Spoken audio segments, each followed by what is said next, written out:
Get ready for your daily dose of marketing strategies and tactics from entrepreneurs with the guile and experience to help you find success in any marketing capacity.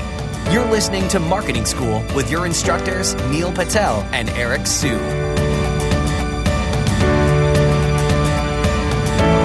Welcome to another episode of Marketing School. I'm Eric Su.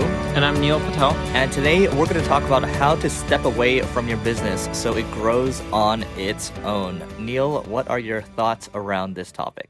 Yeah, the biggest thing that I ended up learning when it comes to stepping away from your business so it grows on its own is you need a funnel. So I don't care what kind of business you have, everyone has some sort of a funnel. And if you can take your marketing funnel and fine tune it, you can constantly make income. Whether you're there or whether you stepped away, you can generate income. And you can use tools like ClickFunnels to end up building a funnel out. But let me give you an example of what I mean by this. So there's a lot of people out there who sell info products. You can take a funnel in which you take Facebook traffic, you get them to register for a webinar that's quote unquote recorded, they watch it, you educate them, and within there you make a pitch for them to buy your ebook or course or whatever it may be. And then once they buy, you have income coming in, right? I've also seen other funnels for even software companies that are similar. You're taking Google AdWords traffic or YouTube or even Facebook traffic again. You're driving them for a webinar registration. You're educating them on something, and whatever that something is, it has to be related to your software. And then you pitch them on how they can do this a lot easier by just using your software. You offer them a special pricing on the webinar. They buy. Once they buy, not only do you have income and it's made up for your ad cost plus more, you then also upsell and downsell them into other products such as more software or coaching or services, right? Whatever you decide that you want to upsell them into. And by having a funnel and it can keep going, you can end up generating more and more income. Like one of my buddies, Frank Kern, does a funnel which he does YouTube traffic to a book. So he's giving away a book for the cost of shipping. And then from there, he's selling you on all his other products and services. So your funnel could be whatever. And the more intricate you get and the more products and offerings that you have, the easier it is to step away from your business because all you have to do is just drive new visitors. And you can do that through paid ads. Yeah. And so some of you are probably thinking, well, that's great. You know, products, service, there's products that Neil's talking about, their software and all that. But what about service business, right? And I still think it's the same concept. You have to have a funnel that's going on, especially for, it still works for service businesses, right? So when I'm gone, for example, with the marketing agency, yeah, we have traffic coming in, we have leads coming in. We have an entire process, and you can call it a funnel too, where lead opts in, you know, SDR jumps on it, and then we have a discovery call, they go to a proposal, and then they end up becoming a client, right? And then they end up being serviced by our team. So there's a lot of steps and a lot of moving parts involved, which makes service businesses more of a pain in the butt.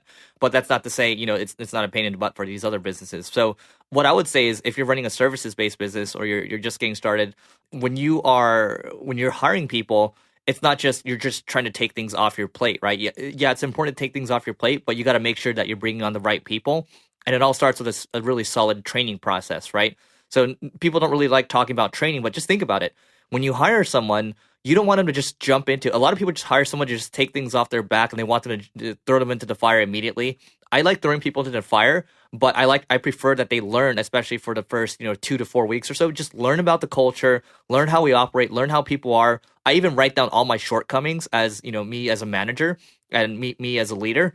And then I send that over to them so they know everything about how the company is. They get to eat lunch with people. They just, they feel like they're at home, right? And then that way they're going to operate better because they feel more at home versus you just throw them into the fire and they feel scared. So I would say put together a training process. Week 1, here's what you need to do. 2, 3, 4. It's exactly what I'm doing for 2 new people that are joining next week. And then you're going to be able to operate easier because you are able to trust people, knowing that they're the right people to help you take care of things while you're gone.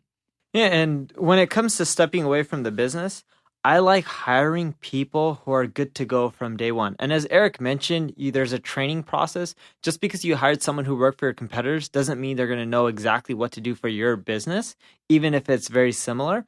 So I like hiring people from competitors or within my industry because it's a much quicker learning curve. And there's a lot higher chance that they'll succeed versus fail, right? Because even when you hire, it doesn't mean that your problems are solved. A lot of people don't work out. You have to fire, and then you have to go find new people. And sometimes it's a process, and it may take a few times before you get the right person for that role that you're looking to fulfill. But if you hire people with industry experience, it'll cost a bit more money, but they're going to be much better, which will make it easier for you to step away from your business and still watch it grow. Yeah. And then the other thing I'll add too is you have to make sure that you have a timeline too, right? So for myself, in the next 365 days, let's say I want to be able to step away from the business completely. I want to be out of the day-to-day, for example, right?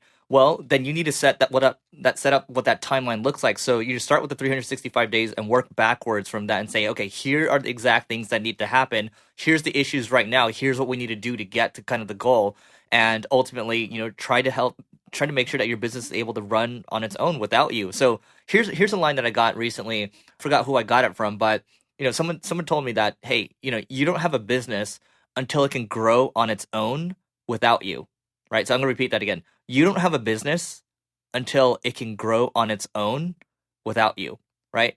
So that's something that's really compelling, right? So just think about that. Like if you can start to set this goal up in place, I mean, this is right before the new year. Think about this. Take a couple of days or so, map out what you need to do, bullet point it all out.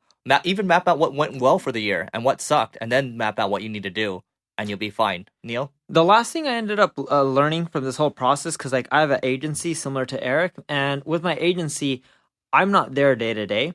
But what I learned from this whole process is if people aren't incentivized and motivated with the same things that you're motivated with, it's going to be really hard for the business to keep growing when you're not there every single day. And what I mean by this is I'm very financially motivated, right? And a lot of entrepreneurs are as well. If your goal is to make your business continually grow, which typically means more revenue and profit, more importantly, you have to find managers and people who are willing to take lead and be compensated through bonuses if they hit specific numbers. If they're not held accountable to a specific number each quarter, each month, and there's not some incentive for them to hit it, they're less likely to hit it. If you step away from your business and everyone who's running it has no incentive to make it grow, it's not going to grow that fast compared to if people were compensated based on hitting certain revenue and profit milestones. Yeah, and so one thing that you can take, and I definitely recommend that you research this and just don't take kind of what we say at face value. Set up some kind of bonus structure. Neil and I were just actually talking about this on the phone on the way to the studio. And so, if you're going to set a bonus up, maybe the bonus is, if you're able to hit all your goals, you're going to get, 20% additional on top of your salary. And if you can really blow it out of the water, you can make 40%. So for example, if someone's making 100, they can make 120, right? Or they can make 140. And then you set it for the end of the year. I actually got this from my operations guy. People kind of stay longer. And this is not to, ideally you want to build a great culture, right? But people will also stay longer just to hit those bonuses, and they might stay even longer. I think he ended up staying at one of his companies for years and years just because that bonus structure was in place. So yeah, just think about it. You have to make sure that you align people and incentivize them at the same time. Yeah, and just make sure your bonus is reset. So even if someone hits the number, you don't make it where they always get the bonus. So each year you're coming up, or each quarter, whatever it may be, you're coming up with new bonus numbers, and they have to be realistic. So whatever the goals are, and make sure that they reset, because if they don't reset, then the person doesn't continually have more incentive to keep growing. Great. So that's it for today. But before we go, we have another podcast I want to tell you about that's called Problem Solvers. So there's a really cool episode on there about Burrow, which is the quote-unquote Dollar Shave Club for couches, and how they launched and ran a ton of pricing experiments to ultimately win market share. So all you have to do to go listen is just go to singlegrain.com/solve and let us know what you think. So that's it for today, and we'll see you tomorrow. This session of Marketing School has come to a close. Be sure to subscribe for more daily marketing strategies and tactics to help you find the success you've always dreamed of. And don't forget to rate and review so we can continue to bring you the best daily content possible. We'll see you in class tomorrow, right here on Marketing School.